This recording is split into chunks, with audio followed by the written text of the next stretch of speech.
Hello, everyone. This is the 274th episode of Soccer Nostalgia Talk Podcast. As always, this is Sean from Los Angeles and the Soccer Nostalgia blog. For this episode, I welcome back distinguished professor Dr. Laurent Bellaiche of the University of Arkansas as we discuss the France national team under Michel Hidalgo. This is part three of our series. This one will cover the 1982 World Cup. Dr. Bellaiche is also a professor at the Tel Aviv University, and he has designed a new class called Thinking Outside of the Box, a course that involves science and football. Welcome back, Laurent. Thank you. Thank you for having me again. Always a pleasure. So last time we left off at the end of the 1981 World Cup qualifiers that France dramatically qualified for the World Cup in Spain. So as France has qualified to this 1982 World Cup, for Michel Hidalgo and France, how was the context different than it was from 1978? I think in 1978, we are not expecting too much because French soccer from 1960 to 1975 was absolutely a disaster. After we played the World Cup in 78, it was good. Then we didn't qualify for the Euro 1980, so we really wanted to qualify for the World Cup of 1982, and it was well done because the group was very tough. I mean, you had Belgium, Netherlands, Republic of Ireland. So we qualified despite this tough group, which is what a great thing. And also, Michel Hidalgo tried something absolutely beautiful, not afraid of doing something very unusual. For example, he put a free number 10 in midfield against Netherlands to qualify. So there was some hope that this World Cup will be much better. But we also had to remember that there was a series of games in 1980, 1981 that were not so good. For example, a loss in West Germany 4-1. There was another loss at home against Brazil, 3-1. Another loss at home against Stuttgart, a club rather than a country. Loss in Spain, lost in Belgium and the Republic of Ireland in 1981. So it was not really for sure what to expect, in my mind, for this World Cup 1982. In 1978, Michel Platini was an up-and-coming player. By now, he was France's main star on his way to Juventus. What was his change in status at this point? He was considered as one of the best players in 1982. He was really a great player. He was a leader. He was now almost 27 years old, but he was going to celebrate during the World Cup, the birthday. And he was now the captain also of a national team, which was not true in 1978, where it was Marius Trésor. So we have a great leader and a great player. So you need someone like that to be able to win something. Was the integration of Alain Giresse that we discussed last time perhaps Michel Hidalgo's best ever decision given his impact? It was a great decision. It came, I think, in 1981 when France was playing in Netherlands and Platini was not there. And we'll see that in 1982 he will finish second of the Golden Ball. Great players, but I also think that there were other players that were very important. Maxime Bossis was really someone that Michel Hidalgo discovered because the first game as a national coach, he put Bossis in the field. Didier Six also was scored for the first time by Michel Hidalgo, and from time to time, he was absolutely magical, even if he had a strong character. To keep Marius Trésor was a great idea because the guy was a leader and so beautiful to watch in the defense. Rocheteau to confirm him as a great player, and also towards the end in 1982, probably going to discuss that, Michel Hidalgo picked Manuel Amoros, and this was also a great decision. But I agree with you that deciding to put Alain Giresse alongside Michel Platini was a fantastic idea, and the credit really goes to Michel Hidalgo for that. Michel Hidalgo still had question marks regarding the goalkeeper position. Who was the favorite of the public and the press at this point?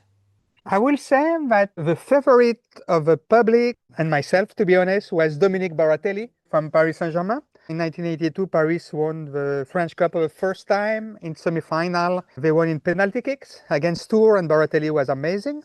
And in final, they won again against the Saint-Etienne of Platini. and Baratelli was good as well. But if you look at the number of games played by goalkeepers before the World Cup, Jean Castaneda played more than anybody else. But at the end, Michel Hidalgo chose Ettore, which was a big surprise for almost everyone. How were the preparations different this time compared to 1978? Had lessons been learned? I think so. 1978, when we went to the World Cup, there was a lot of problems. In fact, some people wanted to propose to boycott the World Cup. Monique Rocheteau was one of them.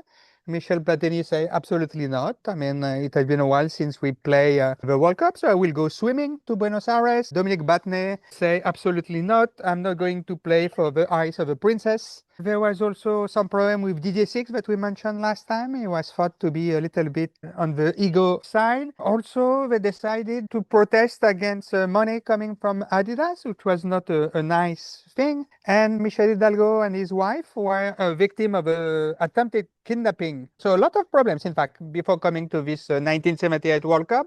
It was not the same in 1982, except probably we're going to discuss that a little bit, a problem between Larios and Michel Platini. But apart from that, much better atmosphere, I would say, much better professional preparation. France's preparatory friendlies included a first win over Italy in 60 years, which at the time was significant, especially as Michel Platini was facing many of his future Juventus teammates. There's a relatively easy win against Northern Ireland 4-0 in March. And then in the tail end, there's a loss against Peru at Parc des Princes and also a scoreless tie against Bulgaria and another home loss at Toulouse against Wales.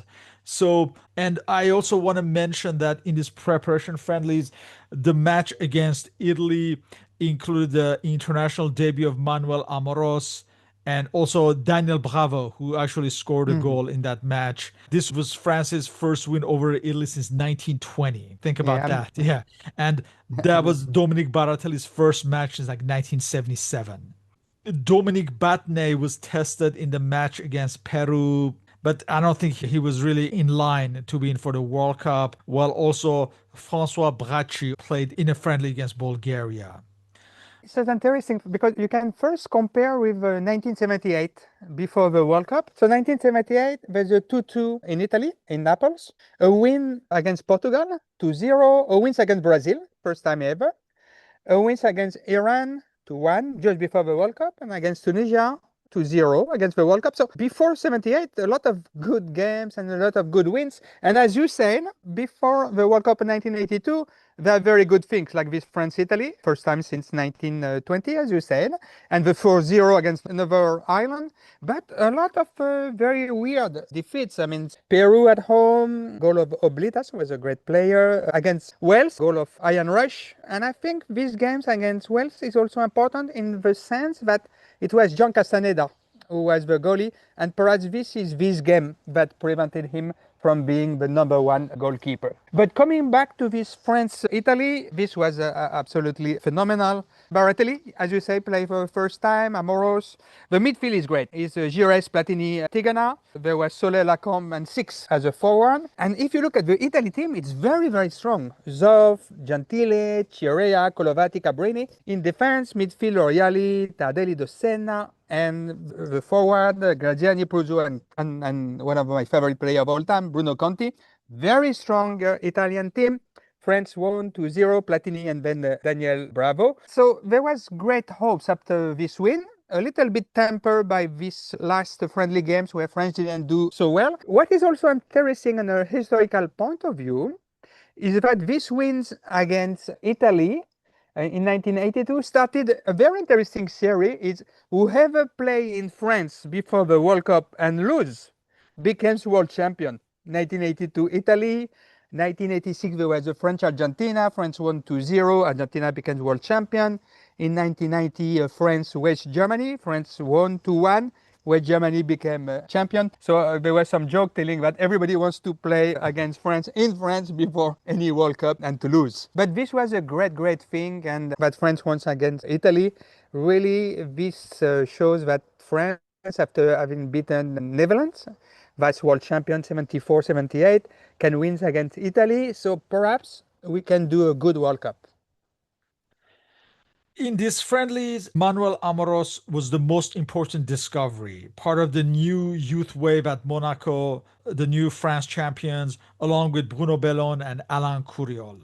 Was it self evident that Amoros would be a fixture of France's defense for the next decade? There was a lot of signs showing that. I mean, the guy was really extremely good, and at 20 years old, he was already very mature. I mean, when he started to play, you had the feeling that he had played for the French team for a long time while he was very young and very strong character. But you never know. For example, Bruno Bellon, when he started, we had so much hope that it will be a great, great player. At 19, he started for France. The first game, he scored a goal. We call him Lucky Luke because he was so strong in his powerful shot. And Alain Couriol is someone now a little bit forgotten. But when he started, the guy was amazing. For example, when I saw Thierry Henry play the first time, I said, oh my God, he looks like Alain Couriol. When I saw Mbappe, I said, oh, he looks like Thierry Henry. We also looks like Alain Couriol. So when Alain Couriol also started, we had big hope, but he has been injured. So the three guys were very good, but really the one that was always good for a long time is Manuel Amoros. Yeah, and I also want to point out that Alain Couriol was actually this week and last week on the excellent podcast The Legend. I don't know if you listened Ah, to no, that. I did not know. I would like to see that because this guy was very good.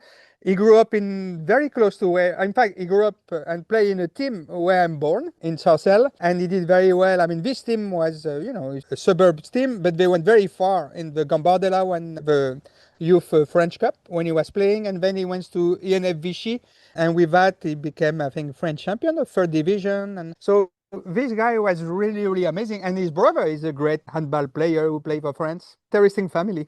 We discussed this in our Saint Etienne episode, but just to remind everyone, just a couple of weeks before the World Cup, the La Caisse Noire scandal at Saint Etienne came to light. And of course, that would have serious ramifications on the club and French football in general. Now, going into the World Cup, was that hanging over the team as many of the players were Saint Etienne players? I think it came the first time on April 1st. So people perhaps believe it was a joke that this thing is happening, but in fact, it was happening for a long time. I think it started in 1947 when they started to put money aside to do some illegal things. And, with this money, they pay players like Larios, Platini, Janvion, where the three of them were at the World Cup in 1982. And Piazza from Argentina was a legend. It also concerned Robert. And in fact, just before the World Cup, Roger Rocher, the president, resigned. So it was hanging there. I don't know how much it affected the French team. But as you say, I think there were six players from Saint-Etienne who were in the French Cup of 1982. So they must have heard that and perhaps wondering what the future will hold for them. So let's discuss the final 22 selected for the World Cup by Michel Hidalgo. For goalkeepers, at number one, we have Dominique Baratelli of Paris Saint-Germain. At number 21, we have Jean Castaneda of Saint-Etienne.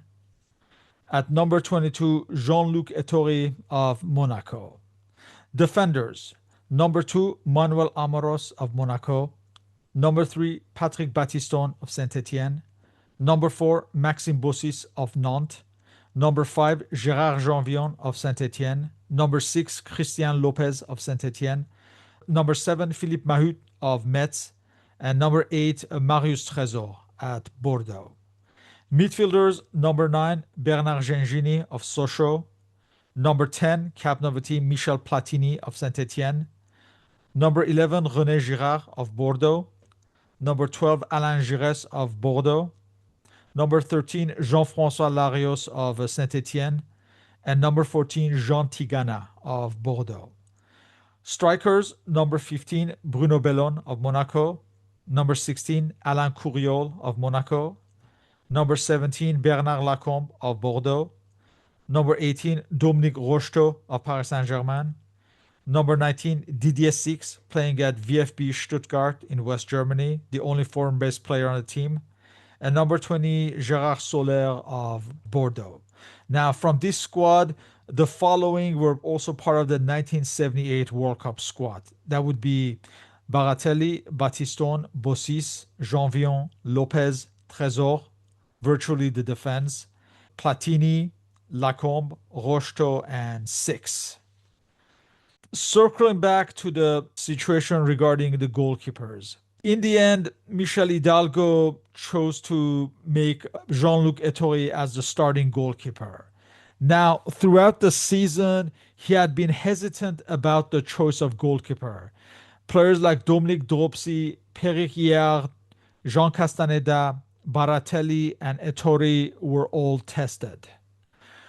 Why do you think Hidalgo chose him in the end? Was it at the insistence of Ivan Kurkovic, as we're told? It's very difficult.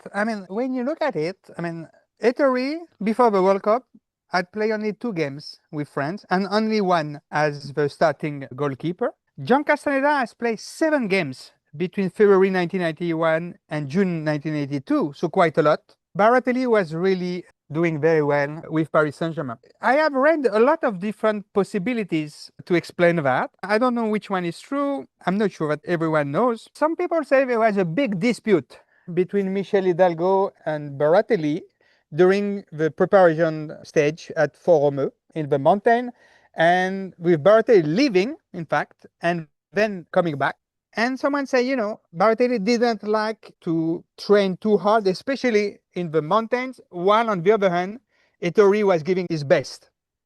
Some people also say that there were some players who wanted Ettori because Ettori was going far away from his goalpost, which was not the case of Bartelli, who would like to stay between these goalposts. So if you play offensive game, you may prefer a goal like Manuel Neuer that goes far away.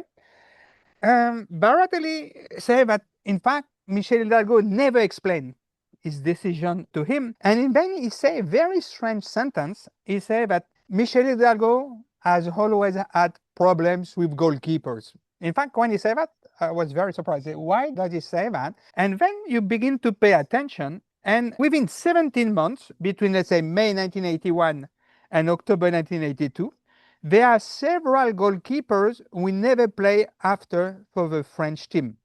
Dropsy, Pierre Hiard that you mentioned, Baratelli, it was last game in April 1982, Ettori stops in August 1982, and Castaneda also in October 1982. After that, there will be Jean-Pierre Tempeh, who only play a couple of games for France. So I don't know if it is true, and I don't see why Michel Hidalgo will not like the goalkeeper.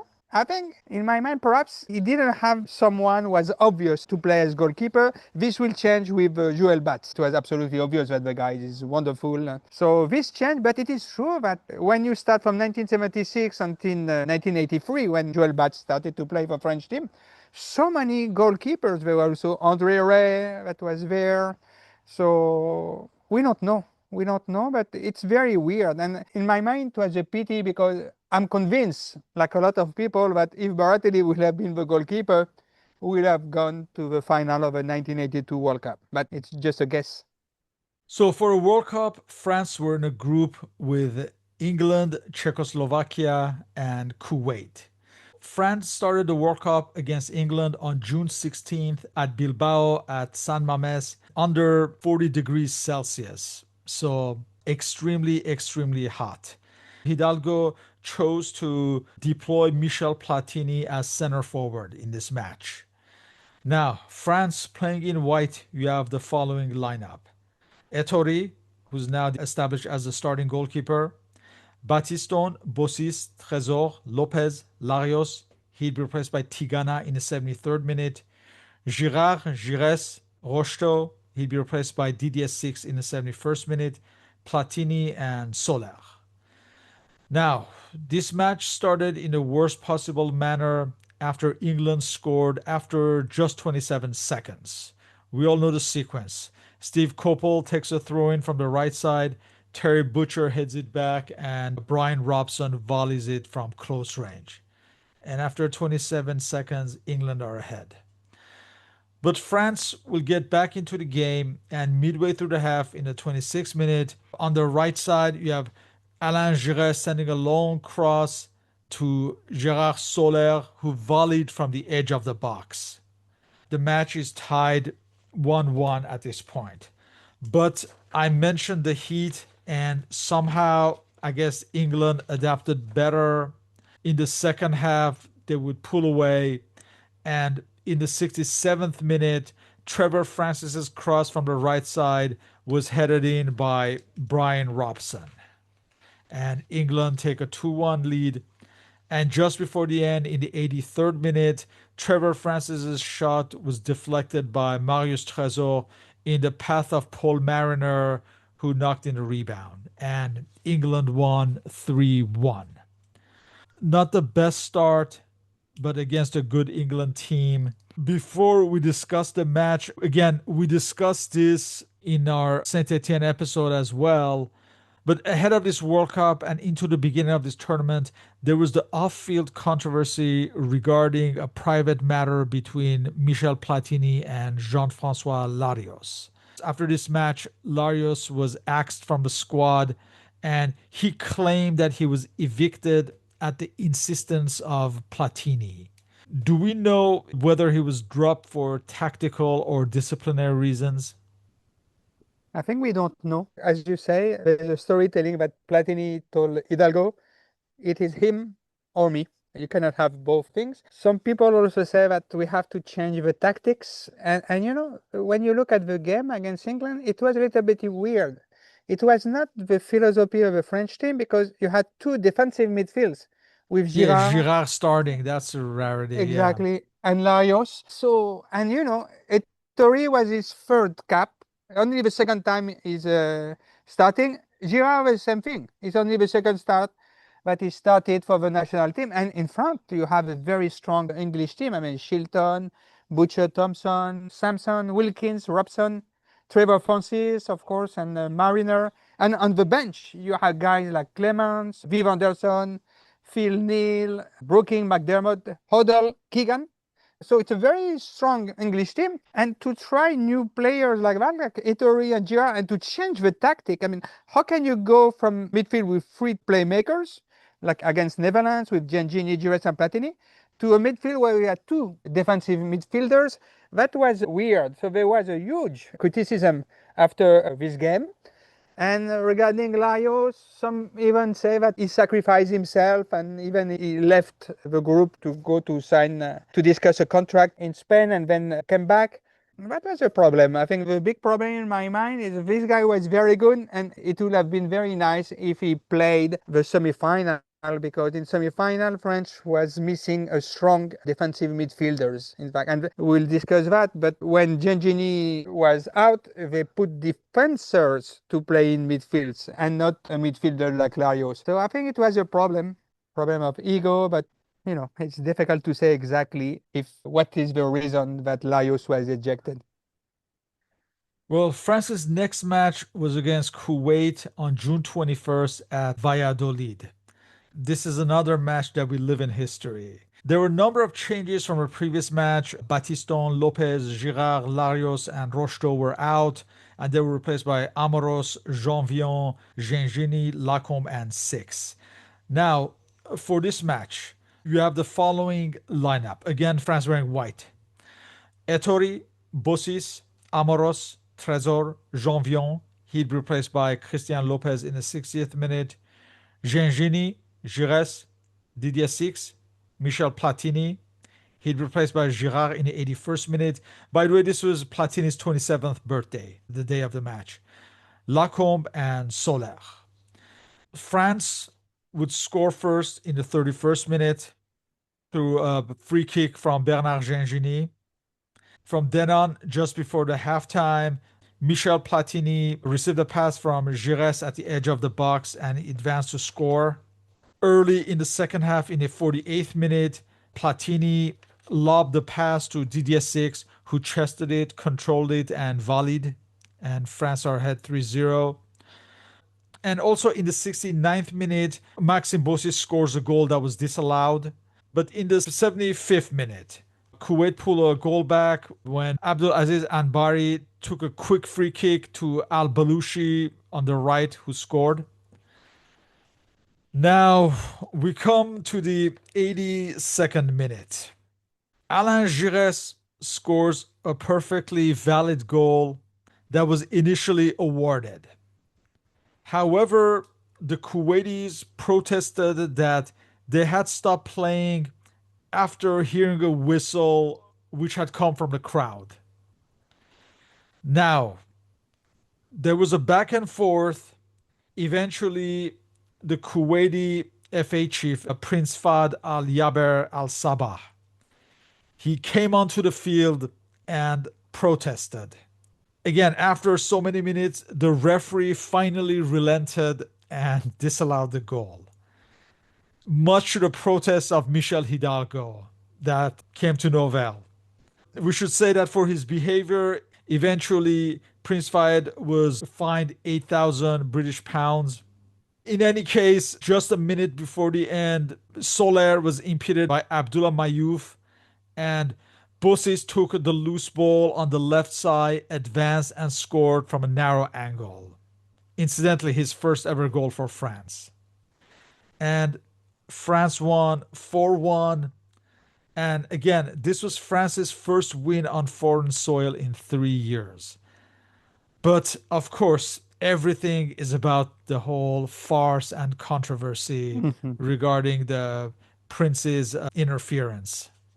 It was very funny. On top of that, the Czech came and was nicely dressed with the robes of the Czech in Kuwait. And on the other hand, Michel Hidalgo was in tight short and some flip-flops. So the contrast was dramatic. And it's one of the first time we ever saw Michel Hidalgo very, very upset. And he was even pushing with the hands officials. We never saw him like that. So yeah, when we saw it, what's going on? This goal is absolutely valid, but the Soviet referee decided to basically say, okay, it's not goal, we heard a whistle. It was very strange. And Bossis was in fact the first and last goal that he ever scored for France, which is quite interesting because there is a resemblance with Roger March in the sense that both of them at one point were record holder of a number of selections for France, and both of them only scored one goal, and both of them were left back players. What I like in this game is the 5 change that you mentioned, and we had a midfield that is really a midfield with a French mentality, Gengini, Platini, and Giresse. Something that I read, and it's not so well known, is that before the game, there were a lot of problems within the French squad. For instance, Philippe Mahut was wondering if he's coming to spend some vacation because he's not called for the game. Tigana may have refused to be a sub for that game. And just before the game, Platini would have said, after the game against England, that some of his teammates, he said in French, they are ânes. Translation is donkeys. But it means in French, they are stupid. And he said that they are also jealous of him. So you can see that there was some problem within French team between the England game and the Kuwait game. And this Kuwait, the game against Kuwait changed a lot things. We have the right midfield. We have a good line of forward. Amoros is playing for the first time. That is in the World Cup. That is important. So it looks like Michel Hidalgo has found the team for this World Cup. And, Kuwait, just before that game, I think they tied against Czechoslovakia 1-1. So it was not so easy team to beat. So this game, in my mind, changed a lot what we can think about the French team. Because after the game against England, a lot of people were depressed. Oh, we are going to do like in 1978 World Cup, eliminated after the first round. And what you said about Platini and his teammates, I think the Bordeaux contingent, they may have been somewhat antagonistic to Platini. But yeah. It looks like there were 2 groups because if you look, I think there are 6 players from Saint-Etienne in the group, but there are also 6 players from Bordeaux. And they were, always facing each other to be the best team in a domestic competition. So it looks like there were 2 groups, not really talking to each other. Tigana on one side, Platini on the other side, both have very strong character. But after that, it will be better. Yeah, so the third match in the group is on June 24th, again at Valladolid, this time against Czechoslovakia. And France only has to avoid defeat. They only needed a draw to advance to the next round.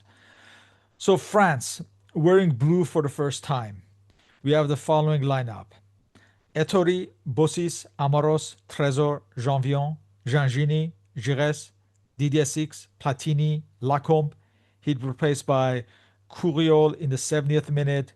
Soler, he'd be replaced by Girard in the 89th minute. So France will take the lead in the 66th minute. From the middle, Lacombe advanced in the box. He was impeded by the Czech goalkeeper, and Didier Six knocked in the loose ball. We come to the 84th minute. Maxim Bossis, he fouled Vizek in the box. And who scores the penalty kick? A certain Antonin Panenka. Mhm. And the match is tied 1-1. So there were a few very anxious minutes towards the end as the Czechs are pressing for a second goal. But France hold on and they advance to the second round. It had been difficult group, and the loss against England had really made things difficult, but France did qualify to the next round. Yeah, so a lot of interesting conclusion for this game. First of all, it's exactly the same startup lineup against Kuwait. So it confirms that Michel Hidalgo has found his team. The second thing is that if you look at the last four goals scored by France between Kuwait and this game, they are by Platini six twice and Bossis. These three guys play the first game of Michel Hidalgo as a national coach in 1976 against Czechoslovakia. So this is interesting. Something to know also is that at the last minute, as you say, it was very tense. And in fact, there was a ball going towards the French goal line. Ettori was beaten. And there was Amoros on the line. And Amoros put the head and with a header, put the ball, kick the ball away. And it's because of Amoros that French qualified. Also, Amoros received a yellow card during that game, but he already received a yellow card against Kuwait. So he will not be able to play the next game against Austria. But it was a tough, tense game. And Czechoslovakia was very good. I think 1976, they are Euro champion. In 1980, they finished third at the Euro competition after having eliminated France in the qualifying round. So it was not an easy game. And we were so happy to qualify because this Czechoslovakia team was very strong. Another one of the off field controversies in this first round was about the birthday celebrations. Apparently, the entire team celebrated Michel Platini's birthday, but ignored Jean Tigana's birthday. What is the real story? So what I have read is that the birthday of Jean Tigana is the 23rd of June and the one of Michel Platini June 21, 2 days before, and they forgot somehow. It's the staff. The staff we forgot, and Jean Tigana, he has a strong character. And he took a candle and he found an apple and he put the candle inside the apple and he said, "Happy birthday, Jean," to himself. It's what we are discussing. It looks like there were two groups, one for Saint-Étienne and Michel Platini, and one for Bordeaux and Jean Tigana. And the atmosphere between the two groups were not so great. France go to the second round, and this is where they really hit form. Mhm. So they're in the second round group with Austria and Northern Ireland. Now, their first match is on June 28th at Madrid at Estadio Vicente Calderon. This is Atletico Madrid Stadium against Austria. Now, for this match, as you mentioned, Amoros was suspended, but Michel Platini was also not fit, so he did not start. So, for this match, we have the following lineup: Ettori, Battiston, Bossis, Janvion, Trésor, captain of the team, Gires, Tigana, back in the starting lineup, Gengini, he'd be replaced by Girard in the 85th minute, Soler, Lacombe, he'd be replaced by Rocheteau in the 16th minute. He was injured in the 16th minute, so Rocheteau replaced him, and Didier Six. So this match would be decided in the 39th minute when Bernard Gengini once again scored from a free kick. and France won 1-0. The next match in the group is against Northern Ireland, again at Madrid at Estadio Vicente Calderon. And remember that defeated Northern Ireland 4-0 just a few months before. For this match, France would employ a 4-4-2 formation with Rocheteau and Soler as the strikers. So we have the following lineup: Ettori, Bossis, Amoros back from suspension, Janvion, Trésor, Giresse, Tigana, Gengini, Michel Platini back from injury, Soler, he'd replaced by Didier Six in the 63rd minute, and Rocheteau, and he'd be replaced by Alain Couriol in the 84th minute.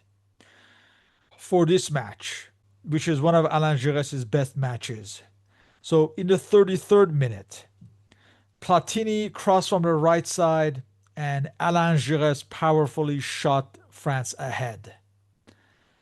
We should say that Northern Ireland scored a goal that was disallowed for some infraction, but it looked valid. But so it's one of those cases of what if the goal had counted, but we'll never know. But early in the second half, in the 46th minute, a long clearance reached Rocheteau upfield on the left side, and he advanced on a solo run and scored from the edge of the box. In the 68th minute, Giresse took a free kick on the left side. He passed across at the edge of the box to Rocheteau, who dribbled and shot and scored his second goal. Northern Ireland would pull a goal back. In the 75th minute, Norman Whiteside's cross from the left side was deflected by Ettori. It reached Armstrong at the far right, and he shot past Ettori. But in the 80th minute, Tigana crossed from the right side, and Alain Giresse headed in the fourth goal and his second goal of the match. And France, in one of their best performances in a World Cup, won 4-1. Two matches, two convincing wins, and France are finally looking good. Indeed. And these two games, in my mind, are very important in terms of history of soccer. If you look at the first game against Austria, it's the same startup once again than Kuwait and Czechoslovakia, except Amoros because of a yellow card, as you indicated, and Platini because he was injured. And the midfield, which was basically Gengini, Giresse, Tigana, played very, very well. Very, very well. And the free kick of Gengini was absolutely fabulous. In fact, I have a personal story about that. I have a very good friend. We play and we grew up together. Didier Patana. Bonjour, Didier. And he became professional and he played in Mulhouse. And the coach was Bernard Gengini at that time. And even if the guy was retired, he was still doing free kick at the training, and it was still absolutely amazing, even at 40, 45 years old. But the big question after this game was, France has played against Kuwait, Czechoslovakia, and Austria in 4-3-3. So, three midfields. What is Michel Hidalgo going to do for the game against Northern Ireland? And because all people believe that it will be a 4-3-3. So who to choose? Because we have Giresse, Tigana, Gengini, and Platini, who is back. And people were talking all the week, or all the days between the game between Austria and Northern Ireland. And some people even suggested to drop Platini, some to drop Giresse, some to drop. Everybody had his own advice. And what happened? Michel Hidalgo decided, for the first time ever, to play the four guys together. And this is the birth of the magic square. That will be unbelievable. And it will continue. Carré Magique. And after that, in 1982, 83, 84, still Carré Magique, but Luis Fernandez took the spot of Bernard Gengini. But the first time this Carré Magique played was against Northern Ireland, and it was 4-1, as you said, and it was simply amazing soccer to watch. Interesting thing also, Rocheteau came back to the team for this game against Northern Ireland while he was dropped after England game, and he scored 2 goals, so he was doing very well, but he was a little bit injured at the end, and there was, I remember, some newspaper showing Jupp Derval, the coach of Germany, praying that Rocheteau will not play in the semi-final. Giresse, as you say, played one of his best games ever for France, and what is very interesting, He's very small guy. I mean, he's 1 meter 63, and he scored a goal with a head against these tall Irish guys. And the goalie was good. He's Pat Jennings. And as you said, Norman Whiteside also made history because I think he was the youngest guy Yeah, ever to 17 play. years old. Yeah. And he was good. The guy was very good. After that, he unfortunately stopped very early, perhaps at 26, and he didn't really do what a lot of people were expecting to do. But after this game against Austria and the games against another island, there was a huge hope in France that basically we can at least go to the final of the World Cup and even perhaps win the World Cup. Well, we all know about this semifinal that is part of football history and not just for the French. It's the match on July 8th at Sevilla against West Germany of Jupp Derval, as you mentioned, with all the stars Schumacher, Litbarski, Rummenigge, who didn't start, Kalt, Hrubesch, on and on and on. So, for this match, we have the following lineup: Ettori, Bossis, Amoros, Janvion, Trésor, Tigana, Gengini. He'd be replaced by Battiston in the 52nd minute, and 10 minutes later, he'd be replaced by Christian Lopez in the 62nd minute. Gires, Platini, Rocheteau, and Didier Six. Germany would take the lead in the 17th minute when Ettori could only parry an attempt by Klaus Fischer. The ball deflected out. It reached to Pierre Litbarski on the right, who shot from outside of the box. In the 26th minute, France ties the match. Bernd Forster fouled Rocheteau in the box, and Platini scored from a penalty kick. The match ends 1-1 in regulation time. However, we all know what happens when Patrick Battiston and Schumacher incident where he's on a breakaway, he's about to score, but of course we all know Harald Schumacher just jumps into him. Battiston is knocked unconscious, and there are some scary moments as no one knows how serious of an injury it is. We've all seen the scenes. He's been taken out with a stretcher with Platini checking on him. And of course, astonishingly, not only Schumacher is not sanctioned in any way, but actually West Germany are awarded a free kick. This has been analyzed and discussed. But in any case, Christian Lopez comes in, a defender replacing a defender at a time when France needed a midfielder Mhm. because they had none on the bench. And like you said, that's when Larios would have been an able player for what happens in the overtime, where in the 92nd minute, France take the lead. Again, we all know one of Marius Trésor's most famous moments where Gires takes a free kick on the right side and Marius Trésor just volleys it, and he was remarkably unmarked. That's one Mhm. of the other things. And he just smashed this volley into the net. 6 minutes later, in the 98th minute, Platini passed to Didier Six on the left, who in turn passed to the onrushing Alain Gires. And again, his long range shot hits the post into the net, and his celebrations are epic, part of French football folklore.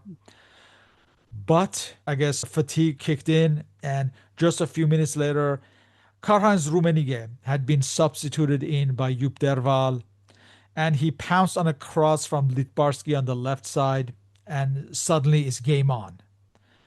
And 6 minutes after that, in the 108th minute, a cross from Litbarski on the left side was headed across by Horst Hrubesch, and Klaus Fischer tied the match with an overhead kick. And it's 3-3. Both sides are tired. We go to the penalty kick shootout. Didier Six missed his attempt. That was actually missed by the camera because all the cameras were on Uli Stilicke, who had missed his own attempt, and he was being consoled by Litbarski. But we go to the last kicks, and Maxim Bossis misses his attempt, and Horst Hrubesch scores his. And unjustly for the neutrals, France lose this semi-final. looked upon as the much better team. So, a lot of talking points in this match that, again, a match that is part of football history, one of the greatest matches in history of the game. We could discuss this match for hours, just hours on this match alone. And in an interview, Michel Platini said that he went through every conceivable emotion on that day that no piece of art or literature could ever emulate. What were your emotions as a witness? I should add that Manuel Amoros also hit the crossbar at the 90th Yes. minute, so he could have changed the game. Honestly, also after the game, the French team saw the referee at the airport, and someone had to restrain John Tigana. He wanted to punch. So I remember we were with my parents and my brother in Corsica, and my dad brought us very small TV for the World Cup. And after the game, I just left the room. I was absolutely disgusted by this game. And for years, whenever West Germany was playing, it could be any sport. It can be curling, can be badminton. It was for sure. I will root for the other team, even if I don't know the country. But I was absolutely disgusted, and I was so disgusted that for the first time of my life since I started to watch soccer, the first World Cup I watched was 1974 between West Germany and Netherlands. I did not watch the final. I did not watch Italy against West Germany. I was hoping Italy will win, which happened, which was also good because I really like Bruno Conti. But I was so disgusted. I could not watch soccer for really a couple of months after that. And it was perhaps 4 years after that I watched again for the first time this final. So for a lot of people in my generation, it was really a tragedy, and it was very difficult to come back from that one. A sentiment, a feeling of disgust that why Schumacher was not sent up. And the behavior of the German team was very weird. I mean, they didn't go and check themselves on Battiston, not a single one. Before that, there was a game against Austria in the first round where there was some kind of arrangement between the two Oh, teams yeah, the to shame of Gijón. Yeah. eliminate Algeria. So during that World Cup, West Germany didn't behave very well. Now I like very much the West German team of Bayern, for example. I think it's fantastic soccer. But for a long time, I was really disgusted by this game. And even, but Platini said something very strange. He said for him it's the most important and the best game he has ever played. I was thinking, how can you think that we lose in a terrible way? But Jupp Derval was very smart. Huh? You see, for example, he put Rummenigge there, and the last two scorers for the penalty kicks were Rummenigge and Rubesch. Both of them were subs. So he put the right substitution. On the other hand, as you said, when Giangini was out, Batista and Lopez were defenders, came to play in midfield in a semi-final of the World Cup. This was a very bad decision not to put Larios for that game. However, this loss, in a way, is important because it would come in handy 2 years later against Portugal. You know, Absolutely. I mean, for example, against Portugal, it was 2-2, and everybody was very tired. And John Tigana did an incredible run and then passed the ball to Platini. And he said that, in fact, he was absolutely exhausted, but he remembered the game against West Germany in 1982 and said, I cannot go to penalty like before. If I have to die, I will die on the field, but I will make one last run. And this helped the French team to qualify for the final of the 1984 Euro competition. like I said, all in all, one of the most memorable and important matches of World Cup history that I'm sure we'll be discussing it in 40 years' time, 50 years' time, you know. But France had to play in a third place match against Poland, a match that no one cared about playing. Just like in 1978, France maintained its tradition of fielding players who had seen little action or no action in the World Cup, and some of the regulars were given a rest. This match, it was on July 10th at Alicante, and we have the following lineup: Jean Castaneda, Amoros, Jean Vion. He replaced by Christian Lopez in the 64th minute. Trésor, captain of the team. Mahu, Tigana, He replaced by Didier Six in the 82nd minute. Blarios, playing in his 17th and final match for France. His first cap had been in 1978. Also, Christian Lopez, this was his final cap, 39th and final cap, his first cap in 1975. Soler, René Girard, this was his 7th and final cap for France, his first cap in 1981. Bruno Bellon and Alain Couriol. This match, France would take the lead in the 13th minute. Tigana passed across to René Girard, who took a long-range ground-level shot and scored France's first goal in his final match for France. But just before halftime and early in the second half, Poland would score 3 times. In the 41st minute, Boniek lobbed the pass to the left side, and from a narrow angle, Auxerre's André Jarmach volleyed in the equalizer. In fact, this was his final match as well for Poland. A few minutes later, in the 44th minute, Janusz Kupcevich's corner from the left side was headed in by Stefan Majewski. And early in the second half, in the 46th minute, Kupcevich scored from a free kick. And in that one, Castaneda was in error in his positioning. But France would pull a goal back in the 73rd minute. Tigana lobbed the pass to the left side, and Alain Couriol slid in to score the goal. France lost 3-2, but yeah, I don't think many people paid much attention. It was just one more match they had to play. And France finished 4th in this World Cup. On balance, I don't think many would have expected France going into the World Cup to do so well. So, since 1958 and the Sweden generation, this was France's best performance in a World Cup and the renewal of a generation. Looking back, perhaps Alain Giresse was the greatest beneficiary in this World Cup of the players. I think so. I think so. And Poland, is a good team. He finished third. Like in 1974, they also finished third. And there were, I think, a couple of players were both in 1974, Yeah, 1982 Lato, teams. Jarmach, yeah, among others. Yes, Zmuda. Zmuda also in defense, absolutely. And Boniek was great at this 1982 World Cup. I think he scored 3 goals in a single games against Belgium. GRS was the greatest, fully agree with you, greatest beneficiary of this World Cup. And as a proof, he finished second of the Golden Ball competition. He had 3 goals, 2 against Northern Ireland Or and one. 4, we should say, but yeah. That's true. That's true. And once against West Germany.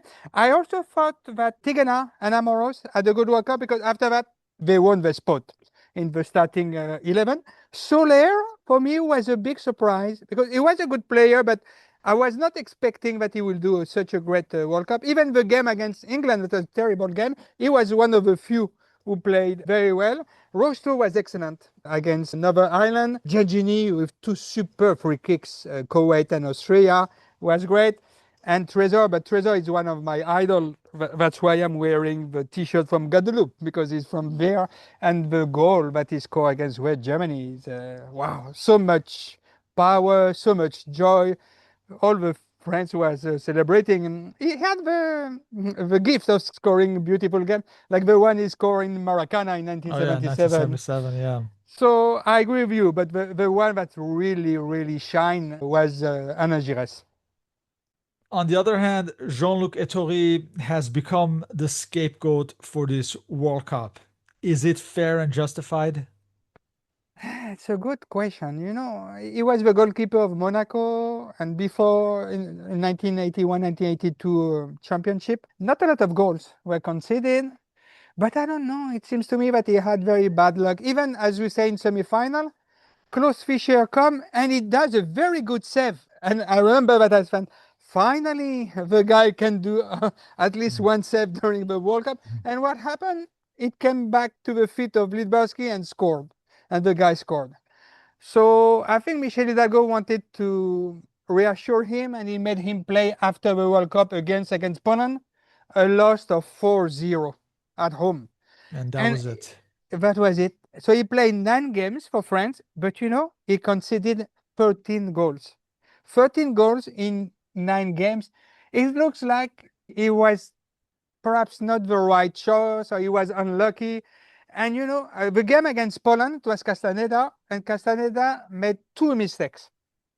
So if you look at the performance of Ettore during the whole World Cup, was not good, and the performance of Castaneda against Poland, which was not good, it is very obvious for me and a lot of people that it should have been Baratelli who should have been the goalkeeper of France, and this may have changed the outcome. But we will never know. And Baratelli, his last game for France was April 1982. He didn't want to come, and Michel Hidalgo didn't want to call him anymore. I think we may have touched upon this on our Saint Etienne episode, but what are your thoughts on the trajectory of Jean-Francois Larios after the World Cup? Before that, he seemed to be headed for a brighter future, but had short stints, bounced from club to club, was somewhat forgotten. Was all of it self-inflicted, do you think? I think so. For example, he began to be known when he played in Bastia, and they reached the final in 1978 of the UEFA Cup, and he was only 21 and very important member of this Corsican team. He begins to play one time for France in 78 when he moved to Saint-Etienne, four times in 79, three times in 1980, four times in 81, five times in 82. So he was becoming a regular, and he was elected best French player in 1980 at only 24 year old. So he was promised to a great career, and this episode and the 1982 World Cup, I think it was the beginning of the end for him. He played in so many different teams, even in Montreal, in Canada, then Lyon, Strasbourg, Nice, Montpellier. Usually only stay 1 year. He was never as good as before. So perhaps mentally, he gave up. If not for his injury, do you think Michel Platini could have been as influential as he would be in 1984? Or do you think it was necessary for his development to experience the Serie A to take a more dominant role? So he was injured a little bit at this 1982 World Cup. Unfortunately for France, he was also injured in 1986 World Cup. But I think that there's a big difference is that in 1984, he was injured in 1986 World Cup, sorry. In 1984, we have finally a good goalkeeper with Joel Bat. So it changed a lot of things. I don't think it could have been as good as 1984 for different reasons. First of all, the magic square, the Carré Magique, only happened towards the end of this 1982 World Cup. Well, it was starting from the beginning in 1984. And as you say, Platini acquired a lot of experience in playing in Serie A because he was with six world champions at Juventus: Joff, Chiria, Cabrini, Gentile, Tardelli, and Rossi. And he And had also, Boniek. and Boniek. And the two of them were playing very well. So not only every training day it was good for him, but they also went very far in European competition. In 83, they went to the final of C1. They lost against the Hamburg of Magat. And then in 1984, with Juventus, they won the C2 Cup against Porto. And when he arrived in 1984, he was already a Golden Ball winner in 1983 and two times the top goal scorers of Serie A in Italy in 83 and 84. Well, before the World Cup in 82, he has lost the French League and the French Cup. So it was not the same moral. On top of that, there was this problem, his affair, extramarital affair between probably his wife and Lario. So it was not the same mentality. I think it was a different Platini in 1984. In 1984, it's like Maradona in 1986. Nobody could touch these two guys. They were playing an incredible soccer. In closing, what is the legacy of this 1982 World Cup for France historically and culturally, and Hidalgo's role in all of this? Was it the reference point of a rebirth to match the Swedish generation of 1958? I think so, but it's also very interesting because this World Cup of 1982 started very badly with this loss against England, and there was this devastation against West Germany. But in between, you had very good games. I mean, Kuwait, especially Austria and Northern Ireland. But then you had the feeling after the end of the World Cup 1982 that France is now one of the best team in the world and could have deserved to play the final. In 1958, it was a good team, but in semifinals against the Brazil of Pelé and Garrincha, And you have to be honest, the Brazil of Pelé and Garrincha was the best team. Even, that game is a little bit controversial in the sense that the Yeah, Robert defender, Jonquet was injured. Right, and, right. and at that time there was no sub, so he stayed on the field. But I think Brazil was still very good. I think Hidalgo is to be commended for that World Cup because, between the terrible game against England and the nice games against Kuwait, he changed 5 players, almost half of the team. And then the team started to play very well. And also, he said, okay, I'm going to put my Carré Magique for the first time.